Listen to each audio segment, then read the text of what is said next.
चुनाव की तारीखों के ऐलान से पहले ही महाराष्ट्र में सियासत गर्म हो गई है। इसी बीच खबर यह कि महाराष्ट्र कांग्रेस के अध्यक्ष नाना पटोले ने महायुति पर बड़ा हमला बोला है। आपको बता दें, तारीखों के ऐलान से पहले ही जुमलेबाजी शुरू। नाना पटोले जो घोषणा कर रहे हैं सब जुमला है।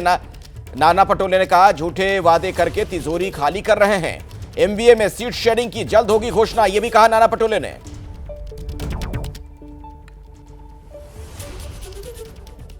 को ऐलान होने वाला है क्या? हम इंतजार कर रहे हैं कब कब होता है, क्या क्या तारीख आती है। हमारी तैयारी पूरी है।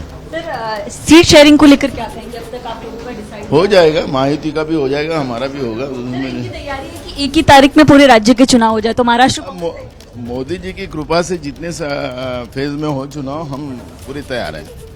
बड़े नेता जो कांग्रेस के हैं वो भी यहाँ पर आपको प्रचार करेंगे, राहुल गांधी। बिल्कुल बिल्कुल सभी। लगातार कैबिनेट की बैठक की गई, नई योजनाएं लॉन्च की गई और आज कई विधायक के शपथ भी लेते नजर आएंगे।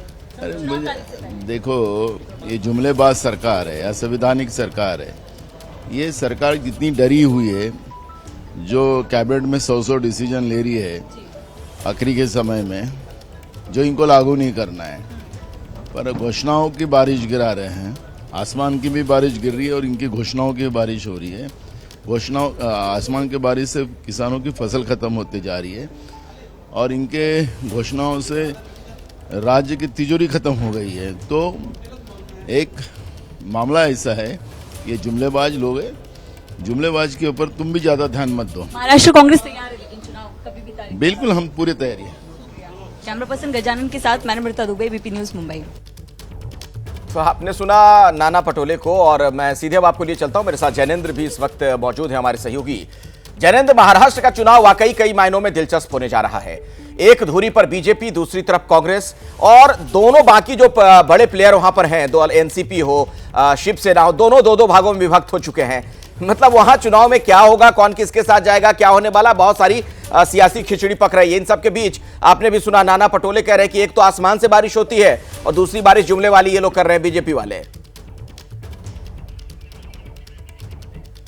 बिल्कुल, देखिए महाराष्ट्र को लेकर कांग्रेस का कॉन्फिडेंस हाई थोड़ा इसलिए है क्योंकि लोकसभा चुनाव में कांग्रेस का प्रदर्शन बेहद अच्छा रहा था। कांग्रेस ने 13 सीटें जीती और एक निर्दलीय जो जीते वो भी कांग्रेस के ही बागी थे। स्ट्राइक रेट कांग्रेस का 75% से ज्यादा था। यही वजह है कि कांग्रेस को विधानसभा चुनाव से उम्मीदें हैं। लेकिन हरियाणा का हाल हम देख चुके हैं और यही वजह है कि क्या खास रहने वाला है महाराष्ट्र चुनाव में, कांग्रेस की रणनीति क्या रहेगी। मेरे साथ विवेक तनखा जी हैं, राज्यसभा सांसद कांग्रेस के। हमने हरियाणा का हाल देखा, आप लोग कहते रहे कि लोकसभा में हाफ, विधानसभा में साफ। अब महाराष्ट्र और झारखंड का आज ऐलान होने जा रहा है, क्या रणनीति रहेगी? देखिए, सबसे पहले तो मैं ये आपसे क्लियर करना चाहता हूँ, महाराष्ट्र इज महाराष्ट्र, हरियाणा वो हरियाणा। दो स्टेट्स को आप कभी कंपेयर मत करिए। इश्यूज डिफरेंट होते हैं, कॉम्बिनेशंस डिफरेंट होते हैं, अलायंसेस डिफरेंट होते हैं और इस 2-3 महीने में नए इश्यूज जो आ जाएंगे। जो आज सबसे बड़ा इशू महाराष्ट्र में है लॉ एंड ऑर्डर, जिस तरह से लॉरेंस बिश्नोई की गैंग को जोड़ा जा रहा है, अब वो चीज़ इंटरनेशनल होती जा रही है। कनाडा को भी कहीं ना कहीं लॉरेंस बिश्नोई को लेकर बात कर रही है और तरह तरह की बातें इंडिया में स्टार्ट हो गई हैं और विदेश में चालू हो गई हैं। तो मेरे को लगता है लॉ एंड ऑर्डर एंड ये जो कॉन्ट्रैक्ट किलिंग है, ये एक बहुत बड़ा इशूज देश में in the times to come बनने वाला है। लेकिन बहुत पेचीदा स्थिति है, 3 बड़ी पार्टियां उधर भी गठबंधन में, इधर भी गठबंधन में है। क्या सीट बंटवारा और सब कुछ जो है वो स्मूथली हो? देखिए, प्रॉब्लम दोनों तरफ होंगी क्योंकि there are multiple parties on both sides. तो बार्गेनिंग तो होती है, it is inherent in politics to bargain. But मेरे को उसमें प्रॉब्लम नहीं दिखती है क्योंकि जो हमारे अलायंस पार्टनर्स हैं, हम लोग के बीच में there is a better understanding. And Sharad Pawar ji एक बहुत सीनियर लीडर हैं जो सबको I think like a guiding force. Uddhav ji एक वहाँ के मैस्कॉट हैं और कांग्रेस का एक बहुत बड़ा वोटर बेस है। तो तीनों चीज़ जब मिलके एक साथ चलेंगी तो आई डोंट नो इस जैगरनॉट को कौन रोक पाएगा। और स्पेशली मैं आपको बता रहा हूँ, जो बीजेपी का गठबंधन है with the breakaway NCP and the breakaway Shiv Sena, उसकी क्रेडिबिलिटी महाराष्ट्र में नहीं है।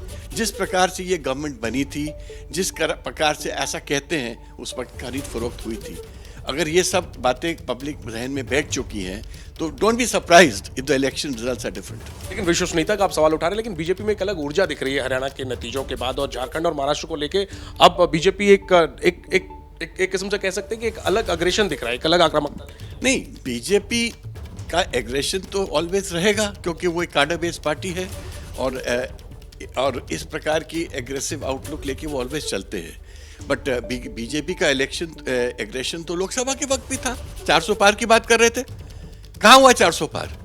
240 हो गए। कॉन्फिडेंट है आप लोग दोनों राज्यों को लेकर? देखिए, कॉन्फिडेंट इसलिए है कि हमको विंड्स ऑफ चेंज समझ आ रही है। कैसे आत्मविश्वास से लबरेज होता है।